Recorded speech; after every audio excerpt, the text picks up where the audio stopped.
শ্রী শ্রী মায়ের এই কথাগুলি শুধু বিশেষ কোনো একজনের জন্য নয়, এই আশ্বাস, এই অভয় আমাদের সকলের জন্য।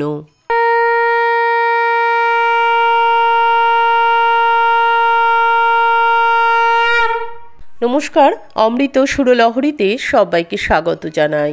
আমি সুপ্রিয়া। আজ আপনাদেরকে শোনাব একজন বিখ্যাত ব্যক্তির জীবনে ঘটা কিছু ঘটনা, এবং যার পরিপ্রেক্ষিতে তিনি বলছেন যে আমার জীবনে এত সংকট এসেছে, এত সমস্যার সম্মুখীন আমি হয়েছি, কিন্তু শ্রী শ্রী মায়ের বলা এই কথাগুলি আমার জীবনে আমি সর্বক্ষেত্রে প্রয়োগ করে আমি সমস্ত সমস্যার থেকে উদ্ধার পেয়েছি। তো আমরাও বন্ধুরা আমাদের জীবনের যে কোনো সমস্যার সমাধান পেতে পারবো এই ঘটনাটি জানলে। কিভাবে আমরা সেই সমস্যার সমাধান করব আমরা সেটাও বুঝতে পারবো।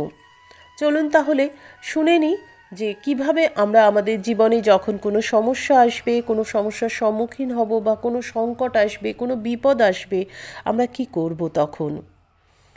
তাই বলবো ভিডিওটি স্কিপ না করে শেষ অবধি শুনুন। আজকের আলোচনাটি খুবই তাৎপর্যপূর্ণ। পশ্চিমবঙ্গের প্রয়াত প্রাক্তন মুখ্যমন্ত্রী ডক্টর প্রফুল্লচন্দ্র ঘোষের কাছে তার শেষ মাতৃদর্শনের অভিজ্ঞতা তার মুখেই শুনেছিলাম। তার বয়স তখন 84 বছর। Golpark Ramakrishna mission institute of কালচারের অতিথি ভবনে 1976 সালে তিনি যখন কিছুদিন ছিলেন তখন বলেছিলেন, আমার বয়স তখন 17-18 বছর। বাগবাজারে মায়ের দর্শনে মাঝে মাঝে যেতাম। একদিন বিদায় নেওয়ার পূর্বে মায়ের পায়ে মাথা রেখে প্রণাম করছি। মা তার ডান হাতখানি মাথায় রেখেছেন।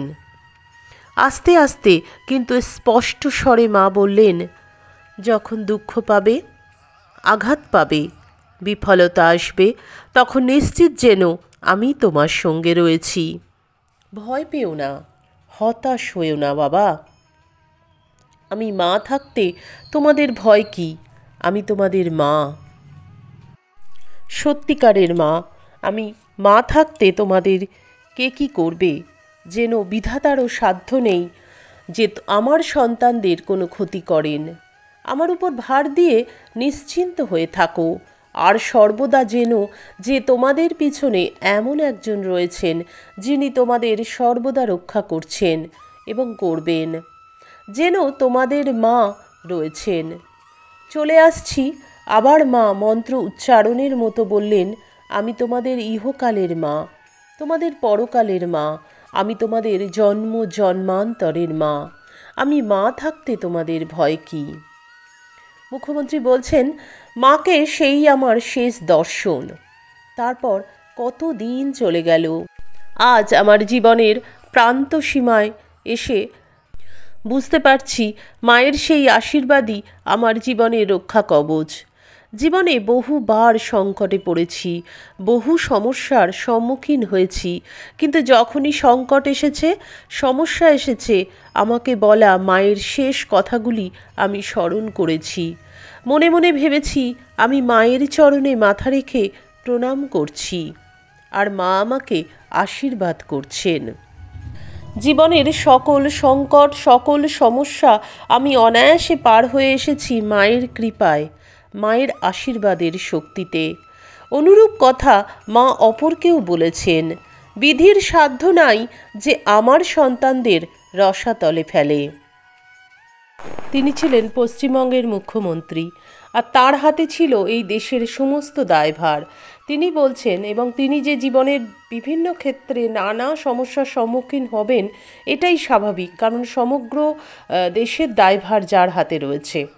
তো তিনি নিজে বলছেন যে আমার জীবনে যখনই কোনো সমস্যা এসেছে, আমি মনে মনে চিন্তা করেছি যে আমি মায়ের চরণে মাথা রেখে প্রণাম করছি, আর মা আমাকে আশীর্বাদ করছেন। মা বরাভয় দিয়ে বলছেন যে ভয় কি বাবা, সর্বদা মনে জানবে তোমাদের একজন মা আছেন। আর এই মায়ের এই কথাগুলি ভাবতে পেরে, মায়ের চরণে মাথা রেখে মা আশীর্বাদ করছেন এ কথা ভেবে তিনি পেয়েছেন এক অসীম শক্তি, যার ফলে তিনি জীবনের সমস্ত সমস্যা, সমস্ত বাধা বিঘ্ন দূরে সরাতে পেরেছেন।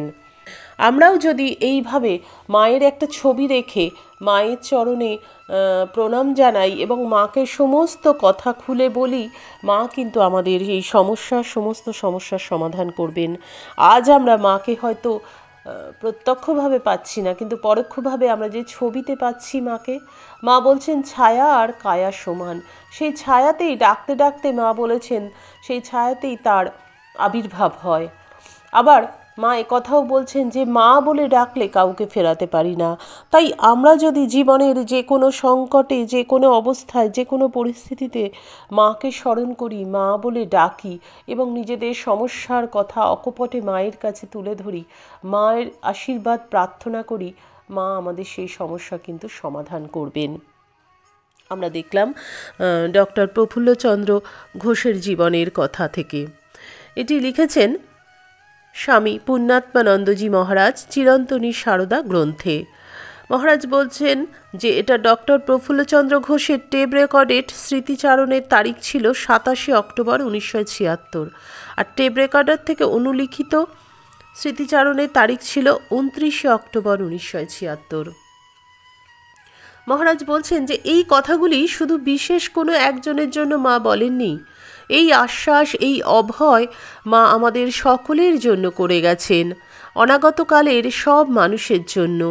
শ্রীরামকৃষ্ণ জগতের সকল মানুষের জন্য এই জগতের মাকে রেখে গিয়েছিলেন, আর মা সেই দায়িত্ব নিজের কাঁধে তুলে নিয়ে সকল সন্তানকে আপন করে নিয়ে বারবার বলছেন যে আমার সন্তান যদি ধুলো কাদা মাখে, আমাকেই তাকে ধুলো ঝেড়ে তুলে নিতে হবে।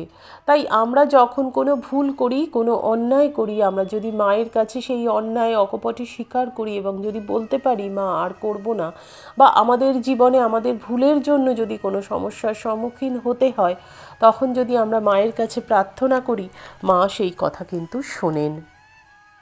মায়ের নিজের মুখের কথা যে সন্তান মাকে মা বলে ডাকলে মা ফেরাতে পারেন না।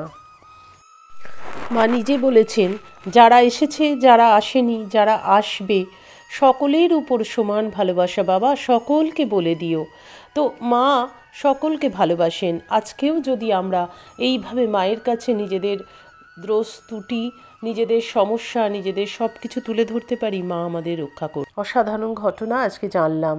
এরকম বিভিন্ন মানুষের জীবনের ঘটনা, মায়ের জীবনে ঘটা বিভিন্ন ঘটনার কথা জানতে আমাদের চ্যানেলটি অবশ্যই সাবস্ক্রাইব করে পাশে থাকুন। পাশের বেল আইকনটি ক্লিক করে রাখবেন, তাহলে আমি যখনই কোনো ভিডিও আপলোড করব আপনারা তার নোটিফিকেশন সবার আগে পেয়ে যাবেন। আর আজকের আলোচনা যদি আপনাদের ভালো লাগে অবশ্যই একটা লাইক দেবেন, কমেন্ট করবেন এবং বন্ধুদের মধ্যে শেয়ার করবেন। যত বেশি বেশি শেয়ার করবেন তত অনেক মানুষ জানতে পারবেন এই ঘটনাগুলোর কথা।